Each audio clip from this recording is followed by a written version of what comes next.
भारत और चीन के रिश्तों में अब बदलाव के संकेत दिख रहे हैं। जो रुकावटें कई सालों से दोनों देशों के बीच व्यापार में बनी हुई थी, वो अब धीरे धीरे खत्म होती दिख रही है। सरकार अब चीन से आने वाले इलेक्ट्रॉनिक सामान, जूते और कच्चे माल जैसे उत्पादों के इंपोर्ट को फिर से मंजूरी देने की तैयारी में है। इससे दोनों देशों के बीच कारोबार बढ़ सकता है। लेकिन सवाल ये है कि क्या ये फैसला भारत और चीन के रिश्तों में भरोसा लौटने की निशानी है या सिर्फ बढ़ती मांग को पूरा करने की जरूरत है। तो चलिए इस अपडेट को डिटेल में जानते हैं। लेकिन आगे बढ़ने से पहले एक रिक्वेस्ट है कि जो भी लोग इस चैनल पर नए हैं वो हमारे चैनल को सब्सक्राइब ज़रूर करें।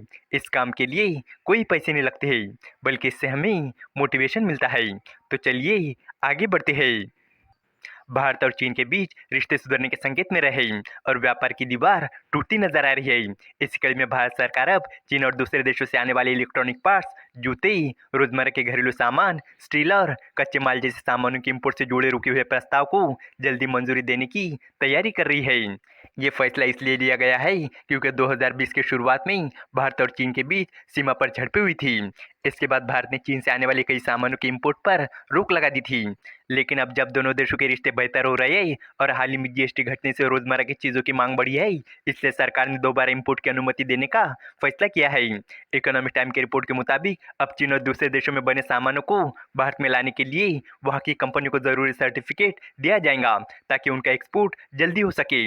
पिछले हफ्ते department for promotion of industry and internal trade यानी डीपीआईआईटी ने भारतीय निर्माताओं से उन विदेशी कंपनियों की लिस्ट मांगी है जिनके सर्टिफिकेट जारी करने में देरी हो रही है।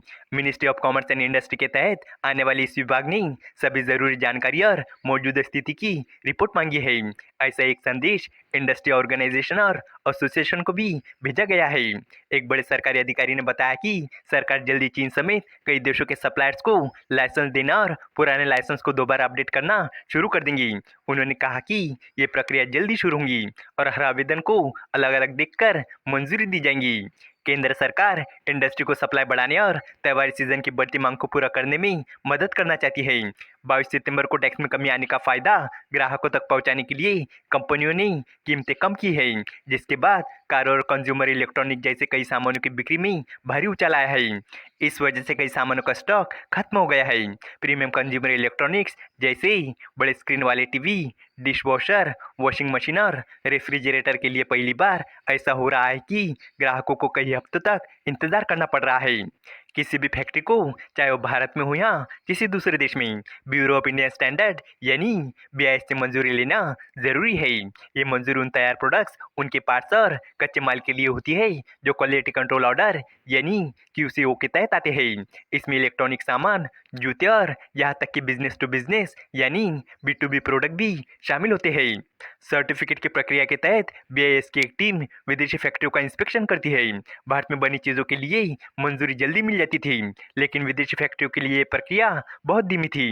खासकर चीन में बने सामानों को लगभग मंजूरी नहीं मिल रही थी, जिससे भारत में सप्लाई चेन यानी माल सप्लाई की प्रक्रिया रुक सी गई थी। ये नया फैसला भारत और चीन के बीच व्यापारिक रिश्तों में फिर से सुधार का संकेत माना जा रहा है। इससे पहले चीन ने करीब 6 महीनों के बाद भारत को रेयर अर्थ मैग्नेट का एक्सपोर्ट दोबारा शुरू किया था। इस कदम से भारत में इलेक्ट्रिक व्हीकल, सोलर एनर्जी और इलेक्ट्रॉनिक सामान बनाने वाली कंपनियों को काफी राहत मिली है। पीएम मोदी की चीन यात्रा और वह राष्ट्रपति जी जिनपिंग से मुलाकात के बाद दोनों देशों के बीच सीधी उड़ानें दोबारा शुरू हो गई है और भारत ने चीनी व्यापार वीजा जारी करना भी फिर से शुरू कर दिया है।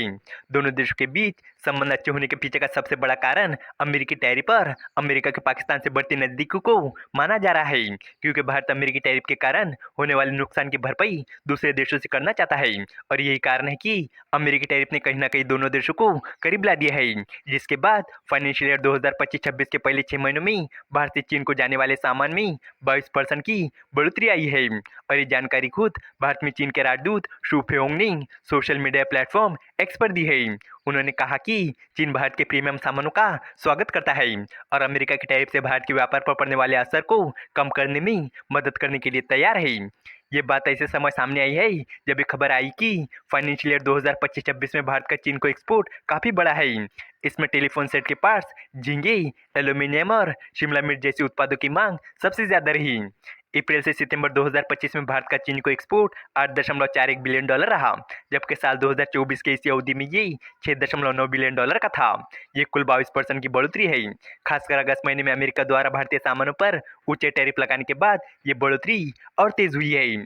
सितंबर 2025 में अकेले चीन को एक्सपोर्ट 34% बढ़कर 1.47 बिलियन डॉलर हो गया, जो सितंबर 2024 में 1.09 बिलियन डॉलर का था।